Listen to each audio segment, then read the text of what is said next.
plane has left for Turkey with medical equipments on board for the earthquake-hit country. Remember, a while ago, the first IAF plane had, of course, left with a consignment over there, where on the other hand, of course, the medical team also was shipped by the Indian Army as well, which had dispatched an 89-member medical team earlier.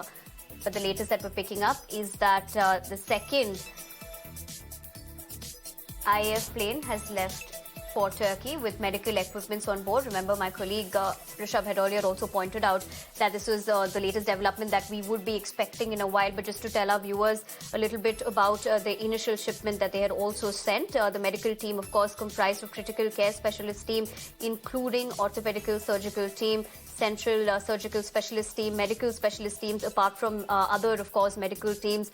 In fact, the teams are equipped with X-ray machines, ventilators, oxygen generation plant, cardiac monitors and associated equipment to establish a 30-bedded medical facility. So that was the first batch of aid which was sent from India.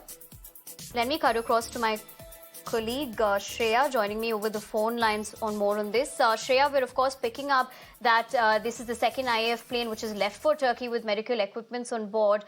Talk to us more about the fact that India is of course doing its bit for Turkey and Syria during this devastating time. Okay.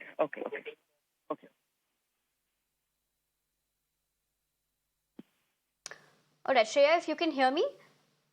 Yes, I can. Please go ahead. All right, Shreya, this is, of course, India doing its bit. We did see a while ago the first IAF plane had taken off, but now we're picking up that the second IAF plane has left for Turkey with medical equipments on board. Talk to us more on that front. Yes, as we speak, I'm outside the Hindon Air Force Station, and this is where all the relief is being coordinated for Turkey and Syria.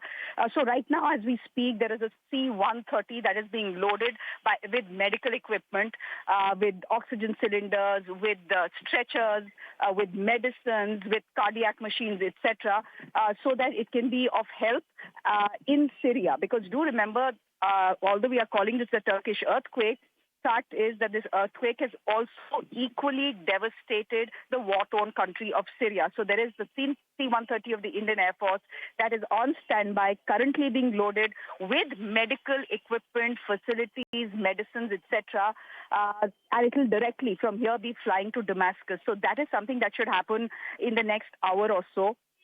Also, in the next couple of hours, or at least by this evening, what you will see is another Indian Air Force plane take off with a 99-strong member team of the Indian Army. Now, this is a team, this is a medical team, essentially, that will be going to Turkey. It has doctors on board. It has orthopedic surgeons on board. It has trauma specialists on board. It has ventilators on board. It has, it will have oxygen machines on board, oxygen generating plants on board, etc. Because, right now, what is Turkey struggling with? Right now, what Turkey is struggling with is to take care of people who are being pulled out of the rubble. Yes, more than 4,000 people have died, but there are many, many, many more people, into the thousands, who have been injured, who need some sort of medical care. So every bed at this point will count, every paracetamol tablet will count, every oxygen cylinder will count. So what the Indian Army is doing is sending this 99-member team that has just, by the way, landed from Agra to Delhi, to Hindon, and from Hindon it will be, taking off to Turkey. This is where they'll be setting up a 30-bed facility, a 30-bed field hospital, so that people who have been injured can be helped out. And of course, we are expecting to see more aircraft from India take off with personnel, with medical supplies, with any other sort of assistance that Turkey and Syria might need at this point of time. This is an hour of crisis, both for Turkey and for Syria. The president of Turkey has said this is the worst that the country has seen in the last 100 years, and it certainly is, if you look at the pictures that are coming to us. And what we are seeing also is that there are aftershocks after aftershocks that are making things very difficult. Just take a look at what rescuers are currently faced with. There are freezing temperatures. You are seeing aftershocks after aftershocks, and then by the end of it, there are piles and piles of rubble under which you have to somehow try and see if there's anyone, even one person alive who can be pulled out. So this is a very tough situation.